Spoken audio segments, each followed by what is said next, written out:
There are so many books about personal finance out there. So today I'm going to show you 5 of the best books for normal people. People like you and me that don't require a finance degree to understand. I'm going to give you a brief overview of each of those books, and then at the end I'll show you where you can get them for free or for cheap. Hey there, I'm Brittany Flammer with videos here all about budgeting and money saving tips. If you would like to be able to afford to live a life you love, then hit the subscribe button and that bell so you don't miss any of my videos. The first book, which is one of my favorites and one that you might not have heard of, is You Need a Budget by Jesse Mecham. In this book, he focuses on budgeting the money that you have in your pocket or in your bank account, the money you already have, not forecasting, not guessing on how much money you think you are going to make, but focusing on what money you have right now. Now, he does have a software, YNAB, but you can read this book and it works whether you're using Excel or if you're using pen and paper. The principles work. He has 4 basic rules that all of your money fall into. And if you just follow these 4 rules, you can get your budget set up. He's pretty funny in the book and he has lots of examples to share. While this book works for just about anyone, it is best suited to those with irregular or inconsistent monthly income. The second book on personal finance I recommend is The 30-Day Money Cleanse. Written by Ashley Gersley, she is a life coach with a focus on personal finance. So she has coached a lot of people in different circumstances, but she says they all have the same money problems. So in her book, she focuses on mindset. She has lots of quotes and statistics and studies in the book that she references.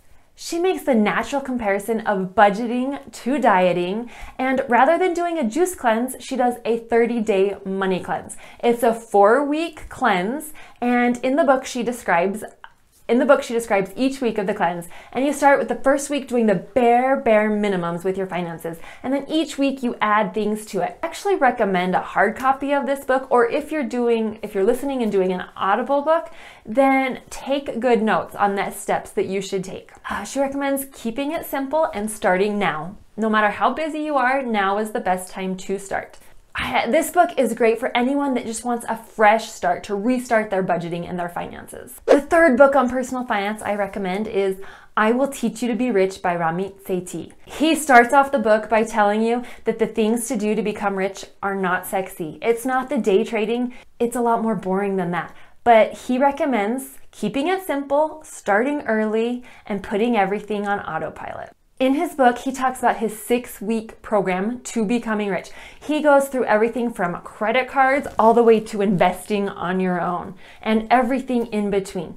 It is packed with a lot of information, At the end of each week, he has action steps for you, almost like a checklist of the things that you need to do for each week. He also gives you lots of dialogues, sample dialogues for calling your credit card company or bank or negotiating lower rates or fees being taken off. He gives you sample dialogues for each of these.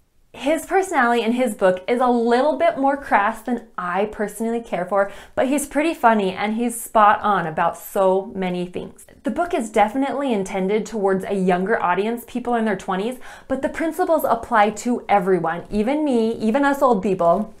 But this book is best if you want to get started now and you want to set up your finances on autopilot to help you become rich. The fourth book that you cannot miss is The Millionaire Next Door. This book was written by 2 PhD doctors that did a study on millionaires, and they turned their results into a book showing us what a millionaire looks like. And I guarantee you, your perception of millionaires is wrong.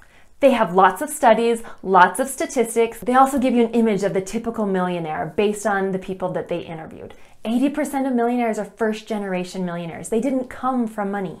It even goes into how much they spend on things like their shoes or their suits or their watches. The book can be a little bit dry from time to time, but the information in it is fascinating and will open your eyes. They even give you a formula to figure out how you're doing based on your age and your income. So this book is great for anyone that wants to become a millionaire, because by studying the habits of millionaires, that's how you become a millionaire. The fifth book about personal finance is Financial Freedom by Grant Sabatier. This book is unlike any other personal finance that you will read. He shares his fascinating story of going from unemployed, living in his parents' house with $2.26 in his checking account to $1.2 million in 5 years. His focus is on making the fast track to financial freedom. He talks a lot about your financial number, or the amount of money you need so that you can retire, so that you do not have to work. And he helps you get there quickly. His thinking on finances is a lot different than the traditional thinking. And he doesn't believe that the method most people are using of saving 5 to 10% of their income and retiring when they're old is the way to go. He focuses more on earning a lot right now in the next few years, investing it wisely, letting the compound interest work for you, and retiring a lot earlier. I do have to put a caveat in there. This would work better for someone single or married with no kids. Some of the things he talks about are a little bit harder once you've had kids and are more settled down, but the principles still apply. Those are just 5 of the books I recommend. I know there are a lot more, so if you have one that you love, type it in the comments down below. I'd love to read it. Now, let me share with you where you can get them for free or a lot cheaper. First of all, the library is definitely my first place to look because it's free.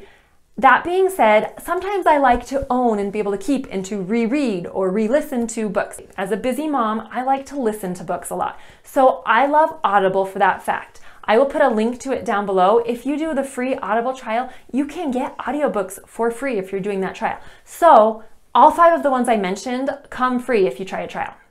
You can try any of them for free. So look into the Audible trial. However, if you prefer having a hard copy and a tangible book that you can read and highlight and mark in, but don't want to pay for the price of one that's brand new, then I recommend thriftbooks.com. They sell used books and you can choose the type of condition you get.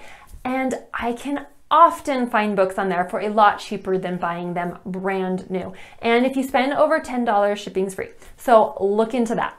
If you've watched this video, you're obviously interested in budgeting or finances of some sort. So check out my videos right over here all about budgeting.